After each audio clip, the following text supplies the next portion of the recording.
Welcome back to Sailing Trilleen. Elsewhere in this video you'll see some sailing and some not sailing, and I've been driving the support rib for the Andrew Cassell Foundation this weekend to help them get out on the water. You join me as I'm packing to go back to the Isle of Wight and to Trilleen, with the added complication that this time I'm taking my manual wheelchair with me rather than the power chair, which is on its way to a repairer. That added complication means that I'm going to be very limited in what I can carry around when I get there, so I have to pack quite carefully. I'm taking the vehicle across tomorrow temporarily, and then I will be on my hand-powered hands wandering around the town.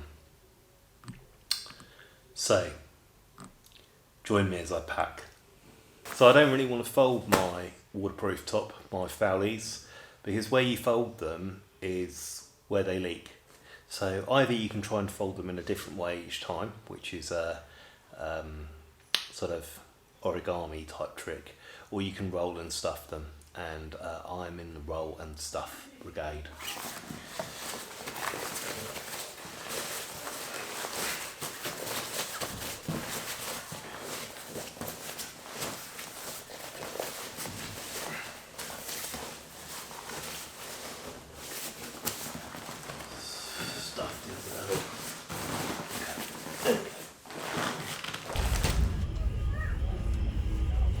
So I've come down to CCYC this evening, sadly not to go sailing. There's a Force 8, top end Force 8 coming through the Solent tonight, and the racing's all been cancelled, but to meet up with some of the team for some training, and also to try out my old manual wheelchair in this new setting. My power chair is in the mechanics shed being fixed following a failure of one of its solenoids, or at least I hope it's being fixed. If it's not being fixed, I've got some serious problems.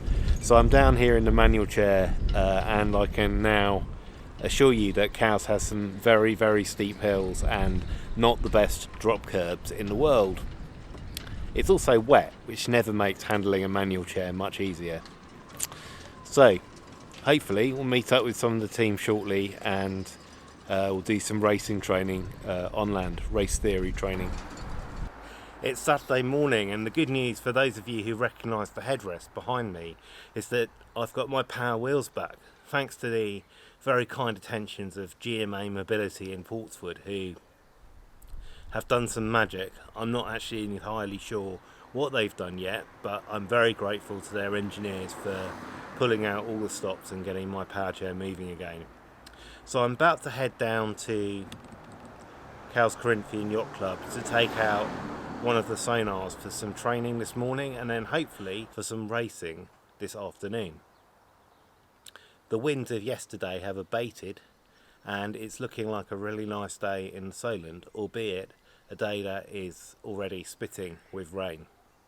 What's even better is that tomorrow is starting to look sailable, which is exciting, and it will be the first day, the first weekend that we've had a number of days sailable in a row. The start of this year has just been awful weather-wise, and we've been really struggling to get the boats out in a consistent way with the Andrew Cassell Foundation, which is troublesome because it makes training me up as a skipper and other skippers up really tricky. It's great to see Trilleen coming back into something like a seaworthy condition. Behind me you can see that one of the sidewalls in the main cabin has got its headlining back on. So this is the headlining that's stuck on like wallpaper. Wallpaper, however, is not a good analogy, because this is a wall which curves in 3 dimensions and is about, at its maximum, 12 inches high. It's also got lots of tricky bits that you have to tuck the headlining into. And I have to say that none of this has been my work. This is the work of the magician, Colin, the marine technician who's helping me out on the project. Apart from showing you things that other people have done to Trilleen this morning, my work today is fitting the bearers for the L2 electrical space finally. They've now been coated in epoxy to keep them watertight, and the space has been painted and prepared, so it should be relatively straightforward as anything is on a boat, to get them fitted, and then to make the bearer rack, which will contain the majority of the power electronics for the boat.